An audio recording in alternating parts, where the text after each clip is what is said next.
Hello everyone. So today we will begin with the new subject और आज का पहला लेक्चर होगा मॉडर्न हिस्ट्री पे।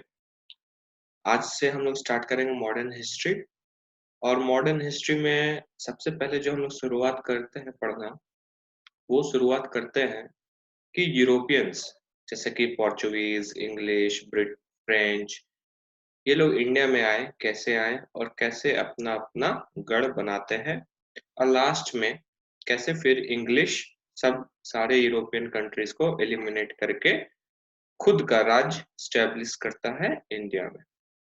तो मॉडर्न हिस्ट्री यहाँ से शुरू होता है और हम लोग एंड करेंगे इसको 1947 में इंडिपेंडेंस के साथ, जो लास्ट चैप्टर होगा। तो एक्चुअली मॉडर्न हिस्ट्री का जो शुरुआत होता है वो औरंगजेब के मरने के बाद होता है, दैट इज इन 1707 के बाद से होता है। लेकिन थोड़ा बैकग्राउंड में जाना पड़ेगा और देखना पड़ेगा किस तरह पोर्चुगीज, डच, इंग्लिश, फ्रेंच आए हैं और किस तरह उन्होंने अपना राज्य बनाया है इंडिया में। क्लास नोट्स सारे जो होंगे वो अवेलेबल होंगे तुम्हारे हमारे वेबसाइट्स पे, ये यहाँ पर जाके क्लास नोट्स देख सकते हैं और सारे टेस्ट सीरीज यहाँ। You can visit our website www.createcivilacademy.wordpress.com. So let's begin our lecture. So advent of Europeans in India ये जो है ये फर्स्ट चैप्टर है मॉडर्न इंडियन हिस्ट्री का। उसमें से जो पहला सब टॉपिक है वो है पोर्चुगीज, जो कि आज हम लोग कंप्लीट करने वाले हैं। सो देखते हैं पोर्चुगीज में क्या होता है। सो पोर्चुगीज में सबसे पहले हम लोग देखते हैं कि ऐसा क्या जरूरत पड़ गया इन पोर्चुगीज को कि उन्हें एक सी रूट का जरूरत पड़ा इंडिया के लिए और किस तरह वो डिस्कवर करते हैं ये सी रूट टू इंडिया, राइट। तो चलते हैं 7th सेंचुरी रोमन एम्पायर में। 7th सेंचुरी तक क्या हुआ था, रोमन एम्पायर जो था वो डिक्लाइन कर चुका था, वो गिर चुका था और अरब्स वो डोमिनेट कर रहे थे तुम्हारा इजिप्ट के ऊपर। तो अगर मैप में देखें, suppose this is Europe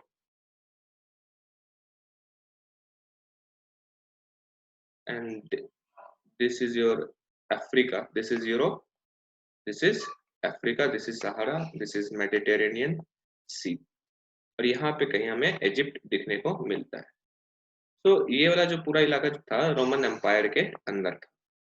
7th century में इनका फॉल हो जाता है, डिक्लाइन हो जाता है और अरब्स अरब्स डोमिनेट करता है ये इजिप्ट वाला इलाका,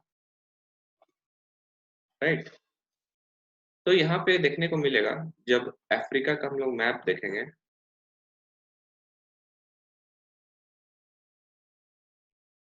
जब अफ्रीका का हम लोग मैप देखते हैं तो हमें देखने को मिलता है ये वाला पार्ट रेड सी का पार्ट है। ये वाला जो पार्ट है रेड सी का पार्ट है, this part, this blue part is C and यहाँ से एक स्वीज कैनाल बना गया जो कि कनेक्ट करता है मेडिटेरेनियन सी। और जो तुम्हारा इजिप्ट वाला इलाका है वो है यहाँ इजिप्ट। तो जो ट्रेड रूट हो रहा था यहाँ पे अरब का डोमिनेशन हो गया था, ये जो मेडिटेरेनियन सी से आके ऐसे निकल रहा था सी रूट पे, या फिर ये जो लैंड के थ्रू ट्रेड होता था इंडिया पे, तो ये वाला पूरा इलाका लैंड रूट पे और यहाँ पे भी ये वाला इलाका पूरा अरब के डोमिनेशन में आ चुका था। तो जिसके कारण जो यूरोपियंस थे जो ट्रेड कर रहे थे इंडिया के साथ, उनको अब ट्रेड करने में मुश्किल हो रहा था इंडियंस के साथ। अब कोई भी डायरेक्ट कांटेक्ट नहीं था between Europeans and the Indians. Europeans और इंडियंस के बीच में कोई भी डायरेक्ट कांटेक्ट नहीं रहा क्योंकि उस ट्रेड रूट पे अरब्स ने डोमिनेट कर लिया है।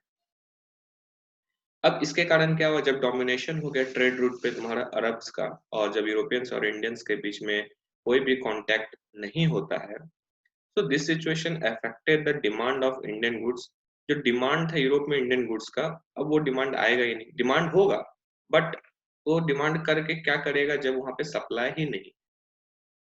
और commodities like spices, silk, precious stones, ये सब काफी हम लोग एक्सपोर्ट करते थे यूरोपियन कंट्रीज को। फिर 1453 आते आते Constantinople fell to the hands of Ottoman Turks. Turk empire था, ऑटोमन टर्क्स, जो कॉन्स्टेंटिनोपल था वो वाला इलाका, टर्किस वाला इलाका, वो आ गया किसके हाथ में? टर्क्स के हाथ में आ गया। अब जो इंडियन गुड्स था वो यूरोप जाता था किसके थ्रू? अरब मुस्लिम ट्रेडर्स के थ्रू। बीच में एक ब्रोकर आ गया। This is Europe, this is Arab and this is India suppose. तो इंडिया एंड यूरोप के बीच में जो भी कांटेक्ट होता था, ट्रेड होता था, they had to be through this channel. But इस चैनल पे तो अरब डोमिनेशन है, तो जो भी ट्रेड होता था तुम्हारा यूरोप से इंडिया का, वो किसके थ्रू होने लगा? अरब मुस्लिम ट्रेडर्स। हम अरब मुस्लिम ट्रेडर्स इंडिया आते थे, गुड्स लेते थे, अब फिर जाके उसे यूरोपियन मार्केट्स में बेचा करते थे। इस तरह से जो मुस्लिम ट्रेडर्स थे, इन्होंने एक मोनोपोली बना लिया था रेड सी के ऊपर। रेड सी के ऊपर उनका मोनोपोली क्रिएट हो जाता है। So the land routes to India was also controlled by Arabs. अब जो लैंड रूट था यूरोप से लेके इंडिया तक का, यहाँ से यहाँ तक का, ये भी ट्रेड रूट जो है वो अरब्स के हाथ में था। इसके कारण क्या हो रहा था कि प्रॉफिट मार्जिन जो था यहाँ पे अरब्स का वो काफी ज्यादा था। इंडिया से खरीदे सामान 2 रुपए में, यूरोप में जाके बेचते थे 20 रुपए में। सो इसके कारण यूरोपियंस को लगा कि they should find a direct sea route to India. उन्हें जरूरत पड़ा, हमें सी रूट खोजना होगा डायरेक्ट, बिना अरब का जो तुम्हारा डोमिनेशन था उस इलाका से दूर, कोई डायरेक्ट सी खोजना होगा रूट इंडिया के लिए। उसके बाद 15th century, 15th century there was a period of renaissance in Europe. Renaissance मतलब यहाँ पे चेंज थोड़ा। एक्चुअली क्या हुआ था रिनाइशा में, थोड़ा ब्रीफ में बता देता हूँ कि यूरोप का जो सोसाइटी था, यूरोपियन का जो सोसाइटी था, ये सोसाइटी में जो डोमिनेट कर रहे थे, जो राज्य चल रहा था, वो चर्च का चल रहा था। वो चर्च का चल रहा था। तो जो भी पादरी होते हैं, फादर होते हैं चर्च के, वो जो भी बोलते थे उसे मानना पड़ता था। इस तरह उनका डोमिनेशन हो गया था और चर्च के पास काफी ज्यादा लैंड वगैरह होने लगा था। तो इससे क्या हो रहा था, सोसाइटी में जो भी तुम्हारा किंग बोलता था उसको भी ओवरकम कर दिया जाता था बाय द प्रीस्ट। सो यहाँ पे क्या हुआ, जीसस क्राइस्ट जो थे उनके साथ बहुत सारा जादू टोना ये सब टाइप का जोड़ दिया गया, उनको भगवान बना दिया गया। लेकिन कुछ लोग जो थे इसके अगेंस्ट, तो जो लोग मानते थे कि जीसस क्राइस्ट भगवान है और ये सब जितना मिथिकल फिगर्स एंड पावर्स है जो अटैच कर दिया गया क्रिश्चियनिटी में, वो लोग बन गए कैथोलिक। और जो लोग इस चीज को प्रोटेस्ट करते थे वो लोग हो गए प्रोटेस्टेंट्स। अब क्या हुआ, इन प्रोटेस्टेंट्स को प्रूफ करना था ये जो जादू वगैरह ये सब जोड़ा गया है ये सब गलत है, ऐसा कुछ नहीं है। तो प्रोटेस्टेंट्स ने क्या कहा किया, जो भी प्रीस्ट बोलता था उसके डिसअप्रूव करने के लिए कुछ एक्सपेरिमेंट्स करने लगे ये लोग, कुछ एक्सपेरिमेंट्स करने लगे ये पोर्चुगीज। अब इन एक्सपेरिमेंट्स के कारण क्या हुआ, बहुत सारा चीज डेवलप होने लगा साइंस के फील्ड में, और हर चीज का एक साइंटिफिक आंसर निकल के आने लगा था। जब ये साइंटिफिक रिवॉल्यूशन हो रहा था और मशीन से डेवलप हो रहा था, इसके कारण इंडस्ट्रियल रिवॉल्यूशन आता है। जब ये इंडस्ट्रियल रिवॉल्यूशन आता है तो जो सोसाइटी का स्ट्रक्चर था कि हर घर से ये गुड्स बनता था, कोई इंडस्ट्रियलाइजेशन प्रॉपर नहीं था। अब क्या हुआ, ये हर घर से लोग इस इंडस्ट्री की ओर मूव करने लगे और इसी को इंडस्ट्रियल रिवॉल्यूशन बोलते हैं। जब इंडस्ट्रियल रिवॉल्यूशन आने लगा तो जैसे एक जॉइंट फैमिली है वो टूटने लगा क्योंकि लोग इंडस्ट्री की तरफ जाने लगे, और न्यूक्लियर फैमिली का स्थापना होता है। जैसे आज हम लोग देखते हैं मेजरली न्यूक्लियर फैमिलीज को। और ये जो चेंजेस हो रहे थे सोसाइटी में, इसी पीरियड को रेनेसां पीरियड कहते हैं। यहाँ पे जितने भी गलत सब चीज हो रहे थे, जैसे कि फ्यूडल लॉर्ड्स वगैरह थे, वो खत्म किया जा रहा था, डेमोक्रेसी, इक्वालिटी, लिबर्टी का बात हो रहा था, तो ये पूरे पीरियड को हम लोग क्या बोलते हैं, रेनेसां बोलते हैं। तो around 15th century there was renaissance in Europe, जिसके कारण बहुत ज्यादा एडवांसमेंट होता है टेक्नोलॉजी में, क्योंकि साइंटिफिक रिवॉल्यूशन हुआ था, like in ship building and science. वो लोग ये सब टेक्नोलॉजी सीख रहे थे, यूरोपियंस, राइट। उसके बाद Europeans got eager to know about eastern corners of the world. अब इसके कारण क्या हुआ, यूरोपियंस जो हैं उनको पता चलने लगा eastern corners of the world के बारे में। So here we were talking about कि जो यूरोपियंस थे वो लोग जानना चाहते थे कि वर्ल्ड के ईस्टर्न कॉर्नर में क्या है। Suppose this is Europe and ये सब अफ्रीका है, यहाँ पे मेडिटेरेनियन सी है, तो ये लोग जो थे इस पार्ट में थे, but they were not knowing about eastern part, ये ईस्ट में क्या है वर्ल्ड का, इसके बारे में इन लोग को आइडिया नहीं था। और जब रिनेसां पीरियड चल रहा था तो वहां पे सिंपल था कि हर एक चीज को क्वेश्चन करना, अगर कुछ हो रहा है सोसाइटी में तो वो क्यों हो रहा है, उसके पीछे रीजन क्या है साइंटिफिक, तो ये सब चलने लगा था। eager to know about eastern corners of the world। एक प्रिंस थे, उनका नाम था प्रिंस हेनरी, ये पोर्चुगल के। ये काफी ऑब्सेस्ड थे कि इन्हें जो है सी रूट खोजना है इंडिया के लिए, ओशन रूट टू इंडिया। सो जो उस समय के पोप थे, पोप निकोलस, इन 1454 ये पोप निकोलस 5 ये ऑर्डर दे देते हैं, प्रिंस हेनरी को परमिशन दे देते हैं कि आप जाओ और आप खोज सकते हो सी रूट टू इंडिया। और इस ऑर्डर के लिए उन्हें एक बुल दिया गया, वो एक सिग्निफिकेंस था ये बुल, यहाँ आपको परमिशन दे दिया गया to navigate as far as India, वहां तक आप नेविगेट कर सकते। बट प्रिंस हेनरी जो थे वो डेथ कर जाते हैं before his dream would get fulfilled, वो खोज नहीं पाते, स्टार्ट करने से पहले ही उनकी मृत्यु हो जाती। इन 1497 एक ट्रीटी होता है, उसका नाम है ट्रीटी ऑफ टॉर्देसिलस, 1494, ये ट्रीटी हुआ था 1494 में।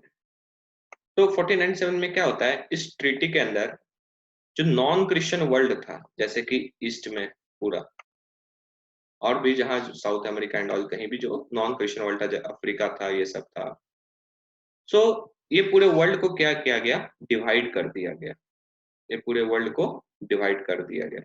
Suppose this is your world, here is your North America, South America, Europe, Asia, Africa, India and others, right. So इस ट्रीटी के अंदर क्या हुआ था 1494 में, non Christian world got divided by an imaginary line in Atlantic ocean into two parts.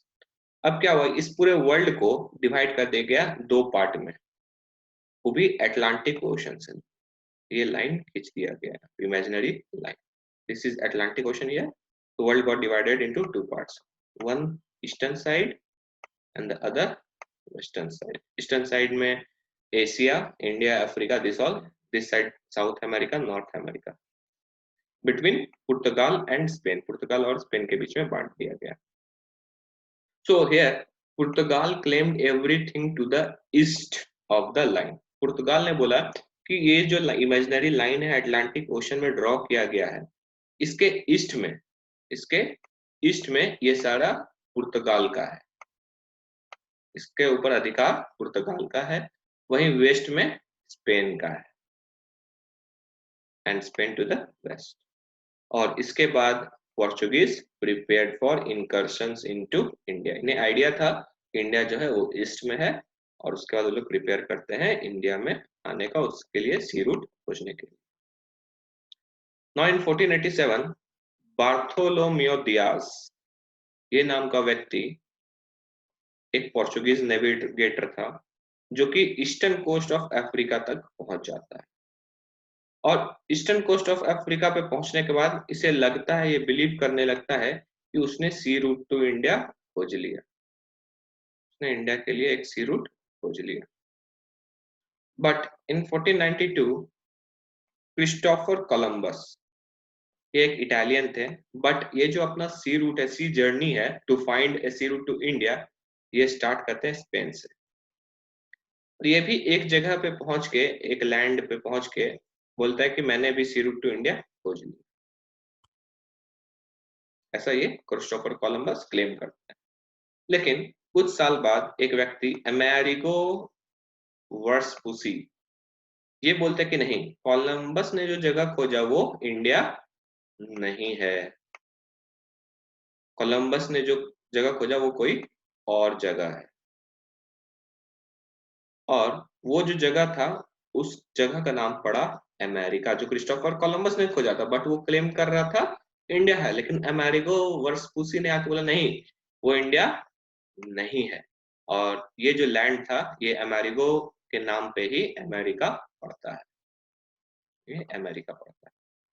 So America was given name after him as he stated the route that Columbus had found is to America, not of India.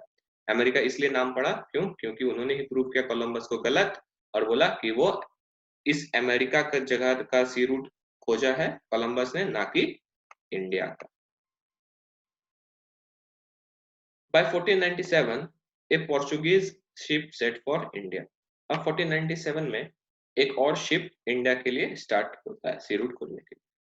And this arrived in India after 11 months. और ये जो ship है 11 महीने तक cell करने के बाद मई 1948 में पहुंच जाता है इंडिया। तो अब इंडिया पहुंचने के बाद हम लोग देखते हैं किस तरह पोर्चुगीज ने ट्रेडिंग से स्टार्ट किया, बिजनेस से स्टार्ट किया, और इंडिया को रूलिंग तक पहुंचते हैं, किस तरह इन्होंने रूल किया। तो we all know about Vasco da Gama, हमने सुना होगा इसका नाम बचपन में भी बहुत सारे हिस्ट्री बुक्स में। हमें पता है कि 1498 में ये जो शिप स्टार्ट किया हुआ था 1497, वो 1498 में पहुंच गया था इंडिया। तो 3 शिप्स अंदर वास्को डी गामा, 3 जहाज वास्को डी गामा के अंदर वो पहुंचते हैं India, led by Gujarati pilot. एक गुजराती पायलट था, उसका नाम था अब्दुल माजिद, राइट। इन्हीं इसी ने असिस्ट किया था वास्को डी गामा को सी रूट टू इंडिया खोजने में। और वास्को डी गामा पहुंचते हैं कैलीकट। इंडिया में सबसे पहले कहां पहुंचे? कैलीकट। कैलीकट तुम्हारा केरला, हमारा वेस्टर्न कोस्ट पे। सो कैलीकट के जो किंग थे उनका नाम था किंग जैमोरिन। किंग जैमोरिन। जैमोरिन को पता नहीं था कि ये यूरोपियंस क्यों आ रहे हैं, so he had no apprehensions to European. कोई एप्रीहेंशन नहीं था यूरोपियंस, क्योंकि उन्हें पता ही नहीं था इनका इंटेंशन क्या है, इंटेंशन क्या है। इसलिए उन्होंने इन पोर्चुगीज को अकॉर्डेड ए फ्रेंडली रिसेप्शन, उन्हें दोस्त की तरह वेलकम किया जाता है कैलीकट में बाय किंग्स जैमोरिन। बट जो अरब ट्रेडर्स थे वो इनसिक्योर फील करने लगते हैं पोर्चुगीज के अराइवल से। क्यों? क्योंकि उन्हें पता था कि पोर्चुगीज जो हैं वो ट्रेड को मोनोपोलाइज करना चाहते हैं, अरब्स को एलिमिनेट करके। सारा कंपटीशन जो लोग ट्रेड कर रहे थे अरब, उन लोग को हटा के खुद का मोनोपोली स्टैब्लिश करना चाहते थे यूरोपियंस और इंडियंस के बीच में ट्रेड का। स्पेशली पोर्चुगीज अरब्स को हटाना चाहते थे। But after 3 months Vasco da Gama जो है वो वापस पोर्चुगल चले जाते हैं, बहुत सारे स्पाइसेस एंड ऑल ये सब लेकर, और यूरोपियन मार्केट्स में बेचते हैं। और उन्हें रियलाइज होता है कि अरब्स उन्हें बहुत काफी ज्यादा दाम पे बेचा करते थे और काफी ज्यादा प्रॉफिट हो रहा है। हेयर ऑल्सो अगर उसी दाम पे बेचा गया होगा जिस पे अरब्स बेचते थे और जिस प्राइस पे इन्होंने इंडिया से लिया, फिर भी that was almost 10 to 20 times, right. So a huge profit was earned by Vasco da Gama by selling the goods. और इसके बाद ये लोग रियलाइज करते हैं पोर्चुगीज कि ये जो 10 टाइम्स ज्यादा पे करते थे अरब्स को गुड्स खरीदने के लिए।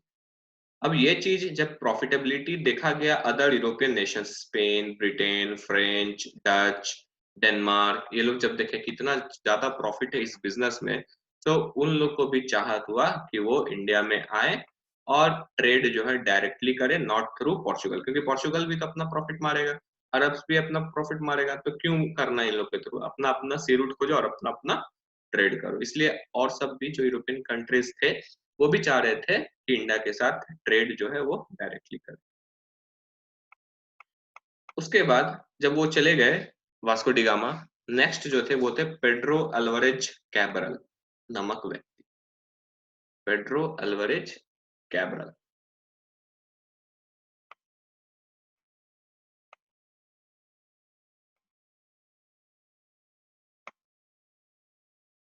So we will get to know about Pedro Alvarez Cabral.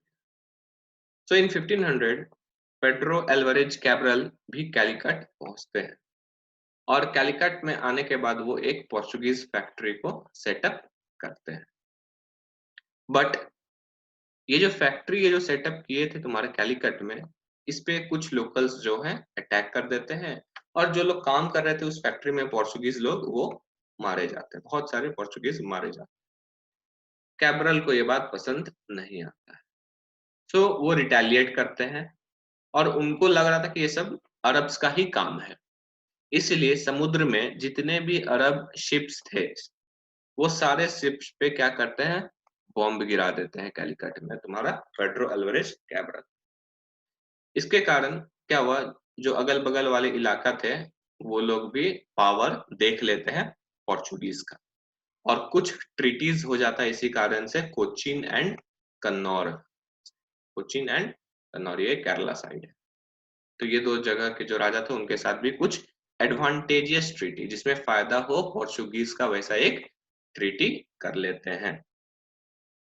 But in 1501 Vasco da Gama वापस आते हैं इंडिया, और इस बार उनका जो ग्रीड था, कमर्शियल ग्रीड था, वो काफी ज्यादा बढ़ जा चुका होता है और उन्हें बदला भी लेना था अरब से, अरब शिपिंग से वेरेवर ही कुड। अब इसके कारण हुआ ये जो अरब्स और पोर्चुगीज के बीच में दरारें हो रही थी इंडिया में, ये बात पसंद नहीं आ रहा था तुम्हारा किंग जैमोरिन को कि भाई उसके घर में आके तुम दोनों बाहर के व्यक्ति क्यों लड़ रहे हो, राइट। किसी को भी अच्छा नहीं लगेगा कि उसके दो पड़ोसी तुम्हारे घर पे आके लड़ रहे हैं। तो यहाँ पे यही हो रहा था, बर्बाद कौन हो रहा था, कैलिकट, क्योंकि रिसोर्सेस तो यूज हो रहा था कैलिकट का ही लड़ाई में इन दोनों का। सो उसमें से एक फेमस बैटल होता है known as battle of Cannanore in 1504, battle of Cannanore in 1504। So this battle took place between King Zamorin of Calicut and combined forces of state of Kannauр and Portuguese। हमने देखा था कि पोर्चुगीज जो हैं कोचीन और कन्नौर के साथ अलायंस बना चुके थे, कोचीन एंड कन्नौर, बट यहाँ पे पोर्चुगीज और कन्नौर मिल जाते हैं एक साथ versus king Zamorin of Calicut, right. इन दोनों के बीच में बैटल ऑफ कन्नौर होता है। अब इसमें क्या हुआ, यहाँ पे तो दो लोग हैं, पोर्चुगीज भी है पावरफुल और प्लस कन्नौर भी है साथ में, ये दोनों मिलके क्या करते हैं, जैमोरिन को हरा देते हैं, जैमोरिन यहाँ पे हार जाता है। इसके बाद क्या हुआ, कोई तो अब चैलेंज बचा नहीं पोर्चुगीज के लिए यहाँ पे साउथ में, तो यहाँ पे एक स्ट्रॉन्ग होल्ड बन जाता है पोर्चुगीज का इंडिया में, ये पहला कदम था। ग्रेजुअली धीरे धीरे क्या होता है, कैलिकट क्योंकि जैमोरिन तो हार गया, कन्नौर के साथ ट्रीटी था ही, कोचीन के साथ ट्रीटी था ही, तो ये सब एक important trade centre of Portuguese बन जाते हैं, बिजनेस करने का एक इम्पोर्टेंट सेंटर बन जाता है पोर्चुगीज के लिए कन्नौर, कोचीन और कैलिकट। और इसी तरह सेकेंड फैक्ट्री बनता है तुम्हारा कन्नौर में, यहाँ पे सेकेंड फैक्ट्री हमें देखने को मिलता है कन्नौर में, पहला तो कोचीन में ही था। तो first factory of Portuguese was in Cochin, second factory was in Cannanore, ये याद रख लेना, इंपॉर्टेंट है। अब देखते हैं पोर्चुगीज का स्टेट के बारे में, कंपनी के बारे में। स्टैडो पोर्चुगीज द इंडिया, मतलब state of the Portuguese India होता है इसका। तो हमें पता है कि जो पोर्चुगीज थे they were the first Europeans to arrive and last to leave. Modern India में जो सबसे पहले आए थे इंडिया यूरोपियंस वो थे पोर्चुगीज। यहाँ पे हमें पता है 1498 में तुम्हारे वास्को डिगामा साहब आ गए थे कैलिकट। लेकिन ये लोग छोड़े कब इंडिया? छोड़े ये लोग सबसे लास्ट, जब इंग्लिश चले गए, फ्रेंच चले गए, डच चले गए, डैनिश चले गए, इंडिया को इंडिपेंडेंस मिल गया, फिर भी पोर्चुगीज इंडिया में थे टिल 1961, बिकॉज 1961 में ही गोवा से भगा दिया गया था पोर्चुगीज को, और उसके बाद गोवा इंडिया का पार्ट बना लिया गया था 1961 में। तो they were last to live in 1961 India. So after capturing some coastal plains and important territories, कुछ कोस्टल इलाका और कुछ important territories भी establish करते हैं जहाँ पे वो मिलिट्री सेटलमेंट बनाते हैं। एक ईस्ट कोस्ट पे भी बनाते हैं, सैंथोम नाम का जगह जो कि चेन्नई के पास। This is India. यहाँ पे हमने देखा कैलिकट, कोचीन, यहाँ पे कन्नौर या क्रैगनौर, यहाँ पे सैंथोम यानी चेन्नई, ये सब इंपॉर्टेंट टेरिटरीज होता है। एंड नागापट्टनम इन आंध्रा, एक नागापट्टनम आंध्र प्रदेश, ये सब इंपॉर्टेंट टेरिटरीज रहता है। Portuguese also played a role in successive battle for balance of power. अब पोर्चुगीज यहाँ पे थे, प्लस यहाँ पे हमें पता है विजयनगर एम्पायर था, बहमनी किंगडम था, मुगल्स जो पूरे पे रूल कर रहे थे, यहाँ पे मराठास थे, इन सब के बीच में बैटल होते रहता था। तो कभी ये इसका साथ दे, कभी ये दोनों मिलकर इनका साथ दे, और इस तरह बैटल में पावर को बैलेंस करने का कोशिश चलते रहता है पोर्चुगीज के हेल्प के द्वारा। अब जो पोर्चुगीज का एडमिनिस्ट्रेशन था इंडिया में, that was headed by viceroy और गवर्नर, ये हेड होते थे एडमिनिस्ट्रेशन का। उनको असिस्ट करने वाला एक सेक्रेटरी होता था जिसको वेदोर दा फाजेंदा बोलते हैं पोर्चुगीज में। तो ये जो व्यक्ति था, he was responsible for revenues, cargoes, और जो मिलिट्री फ्लीट्स होते हैं वो डिस्पैच करने। आगे देखते हैं हम लोग कौन कौन से Portuguese governor, important Portuguese governor India में आते हैं। तो जो पहले पोर्चुगीज गवर्नर थे वो थे फ्रांसिस्को डी अल्मेडा, 1505 से 1509 तक। इन्हें इंडिया जो भेजा गया था पोर्चुगीज किंग के द्वारा for protecting the factories and trading activities, जो भी फैक्ट्री और ट्रेडिंग एक्टिविटीज चल रहा था पोर्चुगीज के द्वारा इंडिया में, उसको प्रोटेक्ट करने के लिए इन्हें इंडिया भेजा गया था बाय किंग ऑफ पोर्चुगल। इनका जो टर्म था दैट वाज ऑफ 3 ईयर। इनके साथ कुछ फोर्सेस भी भेजे गए थे ताकि पोर्चुगीज इंटरेस्ट को प्रोटेक्ट किया जा सके, जैसे कोई फैक्ट्री वैक्ट्री हुआ वो सब हुआ, उसको प्रोटेक्ट किया जा सके। एक्चुअली ये लोग पोर्चुगीज के पावर को एकत्रित करना चाहते थे भारत में, और जो मुस्लिम ट्रेड था उसे डिस्ट्रॉय करना चाह रहे थे। ये जो व्यक्ति था ये ऑलरेडी बहुत सारा जगह जैसे एडन, ओरमुज, मलक्का, कुछ स्टेट्स हैं, कुछ इंपॉर्टेंट लोकेशन ज्योग्राफी के, सर्च कर लेना एक बार मैप में, देख लेना ये सब जगह। सो ये सब इलाका पे ऑलरेडी कैप्चर कर चुका था। He was also advise to build forts at Cochin. अब जो उनका फैक्ट्री सेटअप था कोचीन, कन्नौर, ये सब जगह पे, वहां पे भी बोला जाता है कि अपने इंटरेस्ट को प्रोटेक्ट करने के लिए एक किला बनवाना चाहिए एट कोचीन, कन्नौर और किलवा। He also encountered threat from Mamluk Sultan of Egypt and Turkey alongside Zamorin। तो इसके जो दुश्मन थे जो इनको चैलेंज कर रहे थे ये सब चीज में, वो कौन थे? एक ममलुक सुल्तान थे इजिप्ट के, टर्की का सुल्तान, प्लस इंडिया में सपोर्ट था जैमोरिन। जैमोरिन, ये तीनों मिलके इसे परेशान काफी करते हैं। तो एक फेमस बैटल होता है that is known as battle of Chaul in 1508। Battle of Cannanore हमने देखा, फिर बैटल ऑफ चौल यहाँ पे। तो गुजरात के जो उस समय के रूलर थे बहादुर शाह, वो एक मिलिट्री अलायंस बनाते हैं किसके साथ? इजिप्ट और टर्की के साथ।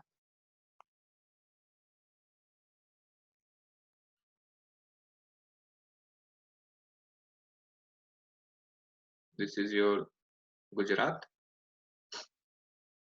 और हमें पता है कि यहाँ पे अरेबियन सी है। This is Arabian sea, blue part. अब उसके बाद हमें पता है कि ये जो गुजरात के रूलर थे बहादुर शाह, ये किसके साथ बना लिए हैं ट्रेड? तुम्हारा इजिप्ट के साथ और टर्की के साथ बना लिए हैं अलायंस। तो ये दोनों तुम्हारा Egypt Turkey plus Bahadur Shah ये लोग मिलके वॉर रेज कर देते हैं अगेंस्ट पोर्चुगीज फोर्सेस। पोर्चुगीज के अगेंस्ट यहाँ पे वॉर कर देते हैं। और यहाँ पे जो पोर्चुगीज फोर्स को जो लीड कर रहा था वो था एक्चुअली तुम्हारा फ्रांसिस्को डी अल्मेडा का बेटा, यानी गवर्नर का बेटा, जिसका नाम था फ्रांसिस्को लॉरेंको डी अल्मेडा। इस बैटल में पोर्चुगीज हार जाते हैं और जो गवर्नर का बेटा था लॉरेंको, ये मारा जाता है।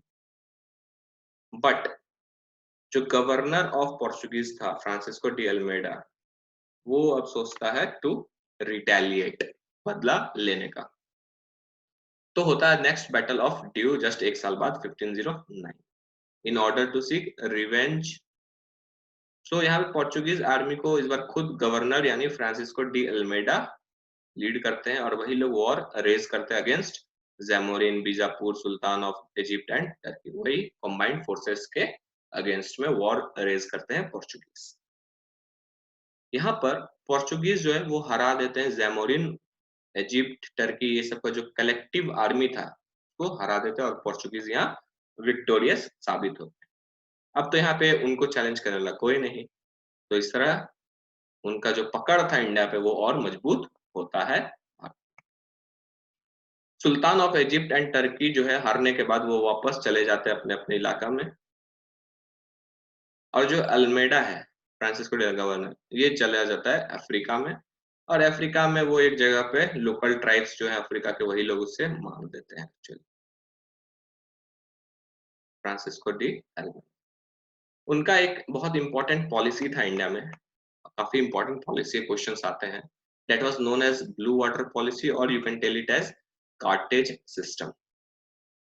देखते हैं क्या था ये policy. So under this policy Portuguese seeked to dominate the sea. ये पॉलिसी के अंदर उनका ये था कि जो सी अरेबियन सी के थ्रू ट्रेड हो रहा है उसके ऊपर उनका डोमिनेशन होना चाहिए। लैंड के ऊपर भले नहीं कर सकते क्योंकि बहुत सारे चैलेंजेस है, बट उन्हें पता था कि उनका जो शिप एंड ऑल है अभी कोई मैच नहीं कर सकता है, तो वो जानते थे कि वो सी पे डोमिनेट कर सकते हैं। तो अब क्या है, जैसे मान लो यूरोपियंस, बाकी यूरोपियंस भी या अरब्स भी जो सी के साथ ट्रेड कर रहे हैं, उनको फेस करना पड़ेगा पोर्चुगीज को, तभी वो ट्रेड कर सकते हैं। और इस तरह वो बनना चाहते थे मास्टर ऑफ इंडियन ओशन। अब क्या था, ये जो इंडिया है ये गुजरात वाला इलाका है, या बॉम्बे है, कोचिन है, कन्नौर है, समुद्र के रास्ते ही सब आ रहे थे। तो ब्लू वाटर पॉलिसी या कार्टेज सिस्टम के अंदर क्या हुआ, ये यहाँ पे पोर्चुगीज शिप्स मिलेगा कोस्टल इलाका में पूरा, क्योंकि उन्हें अपना पावर का अंदाजा। अब किसी को भी इंडिया के साथ ट्रेड करना है तो यहाँ से गुजरना पड़ेगा। तो इन क्या होता था, ये जो शिप्स है ये पोर्चुगीज है, ये पासेस रिलीज करते थे कि आपको अगर ट्रेड करना है इंडिया से तो आपको हमसे एक पास करना पड़ेगा, यानी कार्टेज लेना होगा, परमिशन लेना होगा, और उसके लिए वो लोग पैसा चार्ज करते थे। अगर इंडियन ट्रेडर्स को भी बाहर से ट्रेड करना है, भेजना है कुछ, तो उनको भी पासेस का जरूरत पड़ेगा। ये था कार्टेज सिस्टम। सो जो नेक्स्ट गवर्नर आता है तुम्हारा फ्रांसिस्को डी अल्मेडा के बाद, उनका नाम था Alfonso de Albuquerque. Alfonso de Albuquerque. इनका जो पीरियड था that was from 1509 to 1515। So Francisco de Almeida को सक्सीड करते तुम्हारा Alfonso, and he is also known as the real founder of Portuguese power in eastern part of the world. वहां पे देखे थे कि वो लोग अपना पकड़ जमाने के पीछे ही पड़े हुए थे, फ्रांसिस्को डी अल्मेडा और उससे पहले। बट यहाँ पे जो पोर्चुगीज पावर को एकत्रित किया जाता है ईस्टर्न पावर, ईस्टर्न इंडिया में, वर्ल्ड में उनका नाम होता है, ये इसका क्रेडिट जाता है अल्फोंसो। तो जो अधूरा काम छोड़ के चले गए थे अल्मेडा, उसको कंप्लीट किया जाता है तुम्हारा अल्फोंसो के द्वारा। तो he completed the task of Almeida. In 1510 he had a war with state of Bijapur. Bijapur के साथ लड़ाई होता है और गोवा को पोर्चुगीज स्टेट में मिला लिया जाता है एनेक्स करके। इस तरह गोवा जो है पोर्चुगीज के हाथ में चला जाता है बीजापुर को हरा के। Hence, the principal part of Sultan of Bijapur became the first bit of Indian territory to be under the Europeans. तो अभी तक हम लोग देखे थे ये लोग केवल कंपनी स्टैब्लिश कर रहे थे और ट्रीटीज कर रहे थे, कोई भी ऐसा टेरिटरी नहीं आया था अभी तक जो कि पूरी तरह पोर्चुगीज के कंट्रोल में हो। बट यहाँ पे देखने को मिलता है कि गोवा जो था ये सबसे पहला इलाका बनता है इंडियन टेरिटरी का जो कि यूरोपियंस के हाथ में चला जाता है, क्योंकि अलेक्जेंडर के बाद ऐसा कभी नहीं देखा गया था। He captured Aden, Hormuz, Strait of Malacca, ये सब रिकैप्चर करते हैं इन 1511। लेकिन अल्फोंसो के जान मरने के बाद ये सब इलाका जो है ये सब फिर से अपना फ्रीडम घोषित कर देता है। 1515 में डेथ हो जाता है अल्फोंसो का। फिर कभी कोई एडन नाम का जगह को कैप्चर, एडन एक्चुअली इजिप्ट का कोना पे रेड सी के पास है, तो इसको कैप्चर नहीं कर पाता है कोई भी। अब देखते हैं कुछ पॉलिसीज अल्फोंसो डी अल्बुकरक्विका, पॉलिसीज ऑफ अल्फोंसो, राइट। तो वो जो परमिट सिस्टम था, कार्टेज सिस्टम था of order ships and exercising control over major ship building centres, वो कंटिन्यू रहता है कार्टेज सिस्टम। और जो बहुत सारा शिप बिल्डिंग भी इंडिया में स्टैब्लिश होता है उसके ऊपर भी कंट्रोल था। Bigot religious policy and prosecution of Muslims, तो इन्होंने क्या किया, दूसरे रिलीजन वालों को देखना पसंद नहीं करते थे और मुस्लिम्स का कत्ले आम करते थे ये लोग, तो इसको बिगॉटरी पॉलिसी बोलते हैं। He banned the practice of sati in Portuguese dominated areas। अब जैसे गोवा वाला इलाका था, कोचीन, कन्नौर, जहां पे भी पोर्चुगीज का डोमिनेशन था और अगर वहां सती प्रैक्टिस हो रहा है तो वो बैन कर दिया गया था पोर्चुगीज के द्वारा। प्लस इन्होंने उनके जो ऑफिशियल्स थे उनको इंस्ट्रक्शन दिया हुआ रहता है कि आप जो शादी करो वो लोकल शादी करो, लोकल वाइफ्स लो, इंडियन से शादी करो, और उन्हें बना दिया जाता था विलेज लैंडलॉर्ड्स। अब क्या है, ये एक विलेज है, किसी ऑफिशियल ने इस विलेज की किसी एक लड़की से शादी कर लिया, ये विलेज जो समझ लो पोर्चुगीज के अंदर, तो ये जो इंसान है जिसने शादी किया पोर्चुगीज ऑफिशियल, ये बन जाता था पूरा विलेज का जमींदार, जमींदार बन जाता था और फिर यहाँ पे कल्टीवेशन करता था, फार्मिंग करता था, जो भी पोर्चुगीज का कल्चर है लाता था, इस टाइप से चलता था। यहाँ पे देखा गया कि इनके आने से he was the one two introduce crops like tomato, potato, cashew nut. इसका मतलब पोर्चुगीज के आने से पहले ना ही हम टमाटर खाते थे, ना ही आलू खाते थे, ना ही काजू खाते थे, इन्होंने इंट्रोड्यूस किया ये तीनों चार चीज। और भी बहुत सारे टोबैको वगैरह भी इन्होंने ही इंट्रोड्यूस किया था, पोर्चुगीज ने। Next governor is Nino da Cunha. Nino da Cunha is the next governor Portuguese. इनका जो टाइम पीरियड है इट इज फ्रॉम 1529 से 1538 के बीच में। इन 1530 जो पोर्चुगीज का हेड क्वार्टर था कोचीन, जहां पे पहला फैक्ट्री बना था, उसको ट्रांसफर ये कर देते हैं कहाँ, गोवा, जो पहला टेरिटरी इन्होंने कैप्चर किया था वहां पे ट्रांसफर कर देते कैपिटल निनोदा। तो Bahadur Shah of Gujarat had seeked help from Portuguese. अब क्या हुआ था, एक समय था जब हुमायूं आंख लगड़ाए हुए था तुम्हारा गुजरात पे, और तब बहादुर शाह गए थे पोर्चुगीज के पास कि भाई हमको बचा लो। लेकिन पोर्चुगीज ने बोला था ठीक है हम आपको हेल्प करेंगे, लेकिन उसके बदले आपको islands of Salsette and Bassein, 2 island था, ये देना होगा आपको हमें इन 1530। प्लस बहादुर शाह ने ड्यू नाम का जगह भी प्रॉमिस करते हैं कि आप पोर्चुगीज को दे दिया जाएगा अगर आप हेल्प करते हैं। बट बाय 1536 हुमायूं क्या होता है, वो अपना नजर जो है गुजरात पर से हटा लेता है, और उसके बाद क्या होता है कि कुछ कुछ इलाका जो प्रॉमिस किया गया था वो प्रॉमिस फुलफिल नहीं करता है बहादुर शाह, और इससे क्या होता है जो रिलेशन होता है between Bahadur Shah and the Portuguese वो गड़बड़ा जाता है, थोड़ा वो थोड़ा खट्टा हो जाता है। और यहाँ पे जो लोकल्स और पोर्चुगीज थे वो लोग लड़ाई करते हैं बहुत सारा। ये लड़ाई को देखते हुए बहादुर शाह डिसाइड करते हैं कि हम पोर्चुगीज और जो लोकल्स है उनके बीच में एक दीवार खड़ा करते हैं, वॉल ऑफ पार्टीशन बनाते हैं। लेकिन पोर्चुगीज जो है वो अपोज कर देते हैं, क्यों, क्योंकि उनका ट्रेड तब बेचेंगे किसको, यहाँ पे लोकल्स के साथ कलेक्ट कैसे करेंगे पैसा, बहुत कुछ था लोकल्स के साथ, तो इसलिए पोर्चुगीज अपोज कर रहे थे इस प्लान को, लेकिन बहादुर शाह मान नहीं रहे थे और बहादुर शाह जो भी पॉलिसीज या डिसीजन ले रहे थे that was anti Portuguese, Portuguese को फेवर नहीं करते थे वो पॉलिसीज। तो इन 1537 पोर्चुगीज क्या करते हैं, बहादुर शाह को अपने शिप पे बुलाते हैं और वहां पे चाकू से मार देते हैं and killed Bahadur Shah of Nino da Cunha. ये तो देख रहे थे कि बाकी सब जो रूलर थे वो तुम्हारा ईस्ट वाला इलाका इंडिया का जो वेस्टर्न कोस्ट है यहाँ पे इन्फ्लुएंस बढ़ा रहे थे, बट नीनो दी कुन्हा जो है ये अटेम्प्ट लेते हैं कि नहीं, अब हमें पोर्चुगीज का जो इन्फ्लुएंस है वो बंगाल में भी फैलाना चाहिए, यहाँ पे भी पोर्चुगीज का इन्फ्लुएंस होना चाहिए बंगाल में।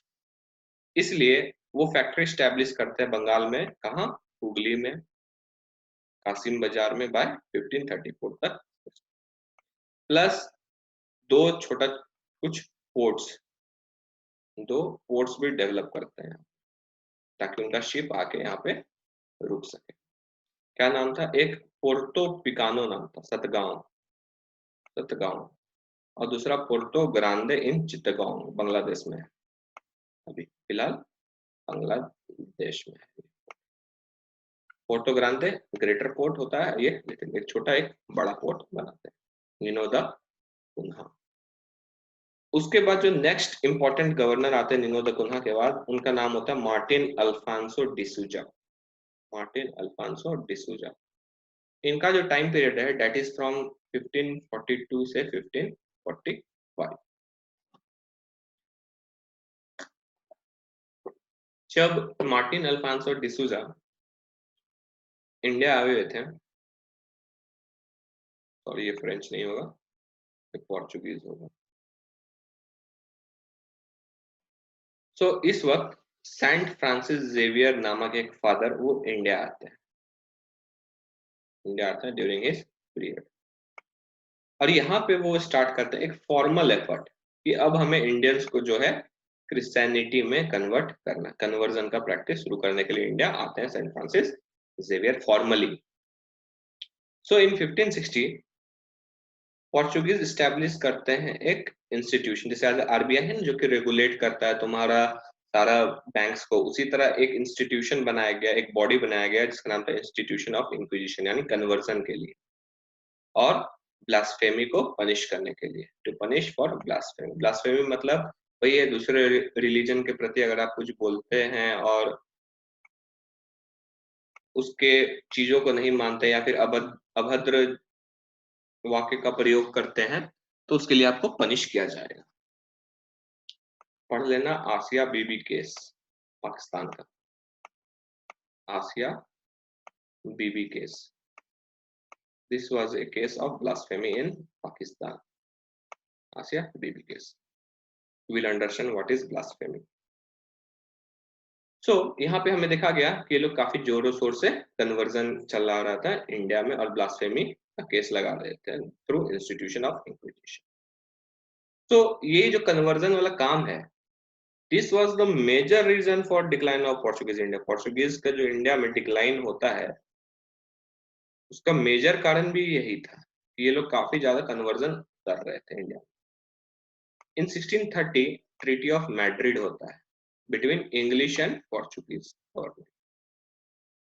इस ट्रीटी ऑफ मैड्रिड में एक्चुअली इंग्लिश प्रॉमिस किए हुए होते हैं पोर्चुगीज को कि जो डच है उनको हराएंगे दोनों मिलकर। फिर देखते हैं 1662 के अराउंड क्या होता है, British prince Charles two, British के प्रिंस होता है चार्ल्स टू, उनका शादी हो जाता है Catherine Braganza of Portuguese princess के साथ, यानी इंग्लिश और पोर्चुगीज क्या हो गए, दोनों रिलेशन में आ गए। और and as a dowry Bombay जो कंट्रोल में था पोर्चुगीज के, वो दे दिया जाता है प्रिंस चार्ल्स को, दहेज में बॉम्बे मिल गया Prince Charles of England, Britain का, ठीक है। लेकिन बाद में हमें देखने को मिलेगा कि जो प्रिंस चार्ल्स हैं जिनके पास बॉम्बे है, ये लीज पे दे देते हैं ये लैंड, ये इलाका east India company, British east India company को, कि आप मुझे 10 पाउंड रेंट देना एनुअली, हम आपको ये लैंड पे अपना जो भी है फैक्ट्री स्टैब्लिश करना वो सब करने दें। ब्रिटिश ईस्ट इंडिया कंपनी भी इंग्लैंड का, प्रिंस चार्ल्स भी इंग्लैंड का, अपना अंडरस्टैंडिंग था भाई दोनों के बीच में। अब देखते हैं यहाँ पे जो सब कुछ हो रहा था, यहाँ पे कौन कौन सा फेवरेबल कंडीशंस था पोर्चुगीज के लिए कि वो ये सब कर पा रहे थे,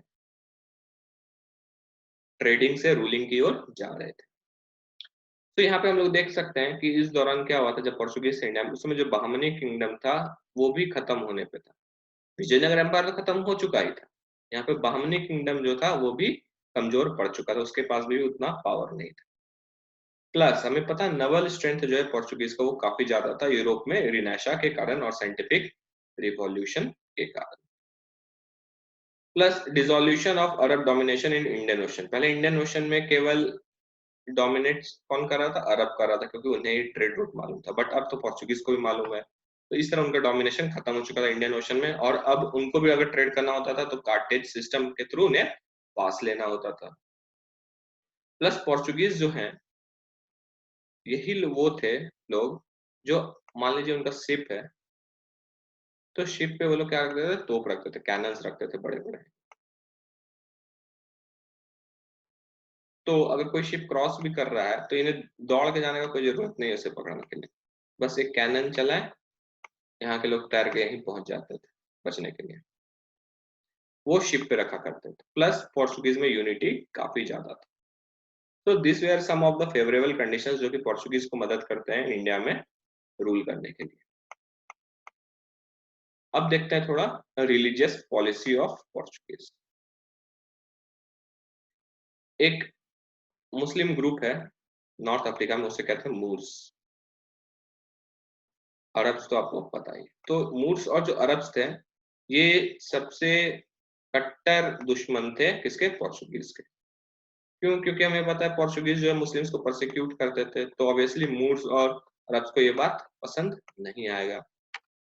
और पोर्चुगीज जो इंडिया आए थे वो भी यही कारण से आए थे कि भाई सब क्रिश्चियनिटी में कन्वर्ट करना और मुस्लिम्स को परसिक्यूट करना, या फिर उनको भी कन्वर्ट कर देना पीपल इनटू क्रिश्चियनिटी। इसलिए मूर्स जो इंडिया में भी कुछ थे और अरब्स वो पसंद नहीं करते थे पोर्चुगीज को, और उनके सबसे बड़े दुश्मन थे।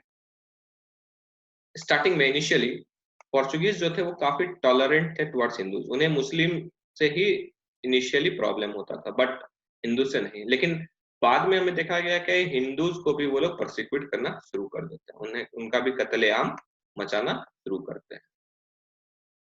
हिंदूज को भी अब नहीं छोड़ रहे थे पोर्चुगीज लोग। अब सितंबर 1579 का बात है। अकबर जो है हमें पता है कि काफी एंथुजियास्ट थे बाकी रिलीजन के लोगों से डिस्कस करने में। So he had invited two learned priest, दो प्रिस्ट को इनवाइट किए होते हैं अपने कोर्ट में। अब पोर्चुगीज को लगा कि यही एक अपॉर्चुनिटी है कि चलो अकबर को ही कन्वर्ट कर देते हैं क्रिश्चियनिटी में। उन्हें लगा कि एक चांस है, अकबर को ही कन्वर्ट कर दो क्रिश्चियनिटी में। सो जेसुइट फादर्स, जो पोर्चुगीज के फादर्स होते हैं जेसुइट फादर्स, रोडोल्फो एक्वाविवा और दूसरे फादर एंटोनियो मॉन्सरेट, ये मेडाइवल में भी मैंने बताया है, ये लोगों फतेहपुर सिकरी भेजा जाता है 1580 में।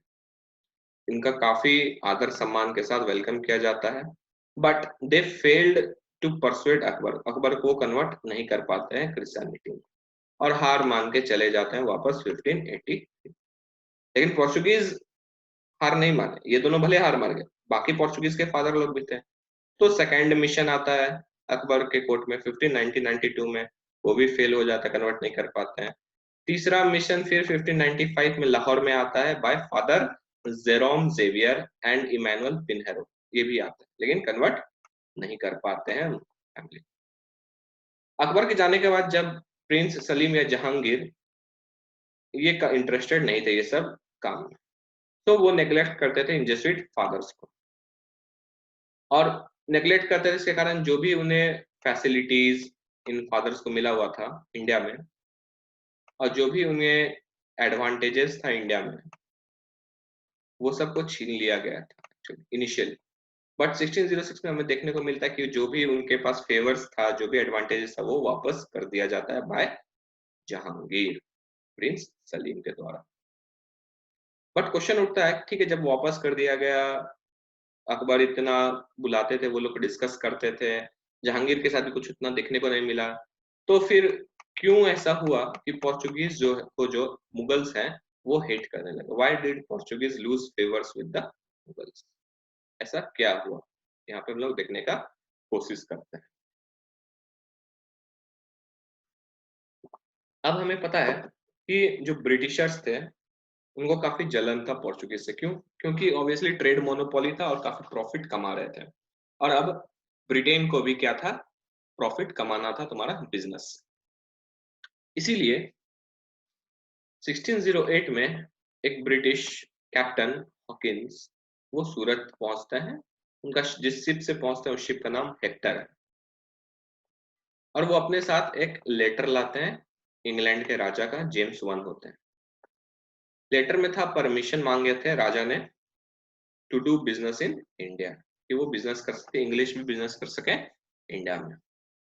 जब रास्ता में कैप्टन हॉकिंस आ रहे थे तभी से पोर्चुगीज को ये डर था कि अब उनका मोनोपोली चला जाएगा इंडिया में ट्रेड करने का। इसलिए पोर्चुगीज काफी कोशिश करते हैं कैप्टन हॉकिंस को रोकने का, लेकिन रोक नहीं सकते। अब यहाँ पे जो ब्रिटिश कैप्टन हॉकिंस हैं, इन्हें टर्किश लैंग्वेज आता था। और हमें पता था मुगल्स का जो कोर्ट का लैंग्वेज था वो टर्किश ही था यहाँ पे। जिसके कारण क्या हुआ, जो मुगल एम्परर को काफी इम्प्रेस हो जाते हैं कैप्टन हॉकिंस से, और उन्हें मनसब दे दिया जाता है 400 का और सैलरी 3000 रुपए का। लेकिन ये कभी पे नहीं होता है, तो it was never paid. Hawkins वो शादी कर लेते हैं एक अर्मेनियन क्रिश्चियन की बेटी से, मुबारक शाह करके एक अर्मेनियन क्रिश्चियन था, उसकी बेटी से विवाह भी कर लेता है कैप्टन हॉकिंस। और ज्यादा फेवर मिल जाता है उनको बाय द मुगल एम्परर। अब ये जो ग्रांट मिला हुआ था मनसब का एंड ऑल, बिजनेस का एंड ऑल, मुगल एम्परर के द्वारा, इससे जो पोर्चुगीज थे इंडिया में वो काफी ऑफेंड फील करते, उनको ये बात बिल्कुल भी पसंद नहीं आती। और मुगल्स और पोर्चुगीज के बीच में जो है वो दरारें पड़ जाती है, यहाँ पे दरारें पड़ जाती है। लेकिन दोनों के बीच में एक शांति समझौता होता है, ट्रूस होता है बिटवीन मुगल एंड पोर्चुगीज। लेकिन एक बार की कहानी है कि जो पोर्चुगीज हैं वो इंग्लिश शिप को रोक देते हैं अरेबियन सी में फ्रॉम एंटरिंग सूरत। हमें पता है ये गुजरात वाला इलाका, यहाँ पे अरेबियन सी है। तो यहाँ पे अब इंग्लिश का भी शिप आ रहा था और हमें पता था कि कैप्टन हॉकिंस तुम्हारा मुगल दरबार में उनके पास काफी ज्यादा फेवर है, लेकिन फिर भी ये पोर्चुगीज जो होते हैं इंग्लिश के शिप को रोक देते हैं। और हॉकिंस को ये बात पसंद नहीं आता ये क्या हो रहा है मुगल साम्राज्य में। और हॉकिंस जो है मुगल कोर्ट छोड़ के 1611 में चले जाते, वो गुस्सा हो जाता है तुम्हारे मुगल्स। हॉकिंस 1611 में कैप्टन हॉकिंस के जाने के बाद 1612 में अनदर इंग्लिश शिप ड्रैगन, पहला वाला का नाम, शिप का नाम क्या था? हेक्टर। दूसरा वाला का है ड्रैगन आता है। इसके जो कैप्टन होते हैं वो है कैप्टन बिस्ट। ड्रैगन शिप के साथ एक और छोटा शिप आता है, इसका नाम होता है ओसियांडर। ओसियांडर। अब ये दोनों बढ़ते हैं इंडिया की ओर, लेकिन रास्ता में भेंट होता है किससे? पोर्चुगीज मिलिट्री फ्लीट से।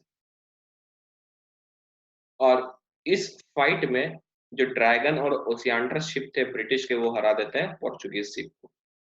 और इससे जहांगीर काफी ज्यादा इंप्रेस होता है कि चलो अब नवल पावर में कोई और है जो पोर्चुगीज को चैलेंज कर सकता है, वो है इंग्लिश यानी ब्रिटिश। इन 1616 पोर्चुगीज ने क्या गलती किया?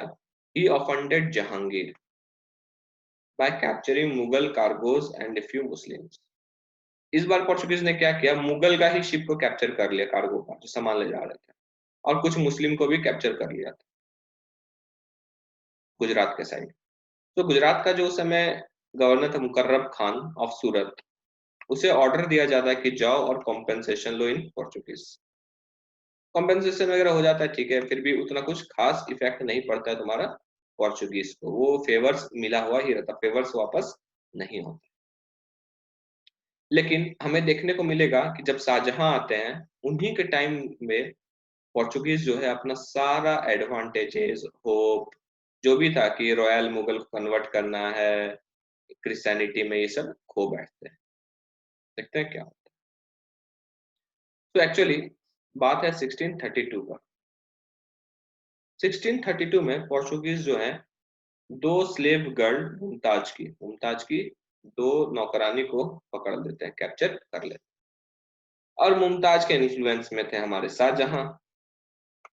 जो मुमताज बोलेगी वो शाहजहां करेंगे, प्यार में अंधे थे। And after this Mughal siege of Hooghly, और ये बात मुगल को पसंद नहीं आया, और हुगली में जो ये लोग बनाए थे अपना बेस, उसको कैप्चर करना मुगल्स शुरू करते हैं पोर्चुगीज। तो इस समय कासिम खान रहते हैं गवर्नर बंगाल के, ही सीज्ड हुगली, ले लेते हैं पोर्चुगीज से। अब जिसके कारण अब पोर्चुगीज को वहां से भागना पड़ता है, क्योंकि काफी रूथलेसली जो है मुगल्स मार भगाते हैं तुम्हारा पोर्चुगीज को। कुछ प्रिजनर्स होते हैं, पोर्चुगीज प्रिजनर्स कैप्चर किए जाते हैं मुगल्स के द्वारा। उन्हें बोला जाता है या तो इस्लाम में कन्वर्ट हो जाओ, या तो हमारा स्लेव बन जाओ, नहीं तो मारे जाओगे। अब प्रोसिक्यूशंस जो है कंटिन्यूड फॉर सम टाइम। अब जो यहाँ पे पोर्चुगीज बचे थे और क्रिश्चियंस बचे थे, मुगल्स क्या करते, अब इन्हीं को मारना शुरू कर दिया। पहले ये लोग मुस्लिम को मारते थे, अब मुगल्स पोर्चुगीज को मार रहे हैं यहाँ पे। अब जो बच गए बंगाल में, जो छिप गए थे हावड़ा के अराउंड, वो लोग क्या किए, वो लोग अब लूट प्लंडरिंग ये सब करते थे तुम्हारा हावड़ा में, हावड़ा वाला इलाका में। जो बच गए वो लोग अपना जीवन जो है व्यतीत लूटपाट करके पोर्चुगीज बिताते थे।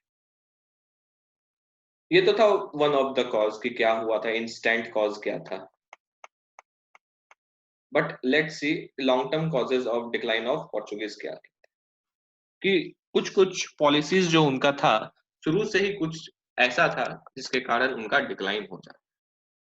पहला, वो जो हुगली में काम कर रहे थे, पायरेसी कर रहे थे, दूसरे के शिप को लूटना, ये सब ठीक है। उन सब के कारण क्या हुआ, जो उनका कॉमर्शियल इन्फ्लुएंस था वो खो बैठते। प्लस यहाँ पे हमें देखने को मिलेगा कि इस टाइम पे जो मराठास थे वो as a powerful local develop कर रहे थे, और एडवांटेजेस उन्हें मिल रहा था, ना कि पोर्चुगीज अपना एडवांटेजेस खो रहे थे।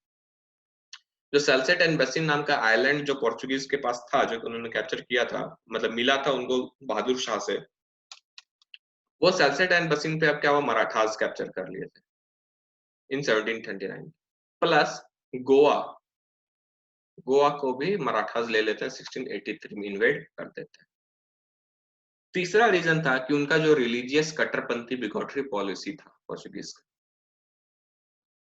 प्लस हमें देखने को मिला है कि ये जो ट्रेड का बिजनेस करते थे, ये काफी बेईमानी करते थे, ट्रेड प्रैक्टिसेस इनका डिसऑनेस्ट था, सी पायरेसी भी करते थे। पायरेट्स ऑफ द कैरिबियन देखा होगा आपने, मूवी हॉलीवुड का, कुछ वैसा ही काम ये लोग करते थे। इन्होंने अपना जो मोनोपोली था सी रूट टू इंडिया, ये भी खो दिए थे, क्योंकि अब ब्रिटिश भी आ गए थे, डच भी आ गए थे, बहुत काफी यूरोपियंस और काफी लोग को पता था कि अब रूट क्या है इंडिया के लिए। इनका लड़ाई इंग्लिश से तो शुरू हो ही गया था, प्लस डच से तो ऑलरेडी था ही, क्योंकि हमें याद है एक ट्रीटी हुआ था जिसके अंदर इंग्लिश प्रॉमिस किए थे पोर्चुगीज को कि डच को हराएंगे मिलके। बट इंडिया में हमें देखने को मिला कि इंग्लिश के साथ भी दुश्मनी, डच के साथ तो चल ही रहा है, कोई दोस्त नहीं।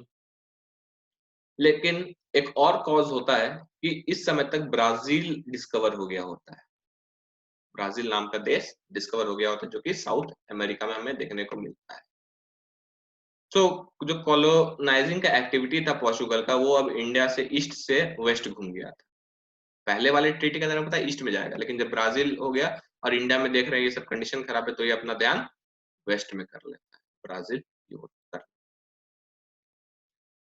इस तरह वो अपना जो है सब कुछ खो बैठते हैं इंडिया में, ये सब कारण कुछ बचता नहीं है इंडिया में। लगभग एक छोटा सा जगह गोवा के अलावा, जो कि 1961 में भी ले लिया जाता है भारत सरकार के द्वारा।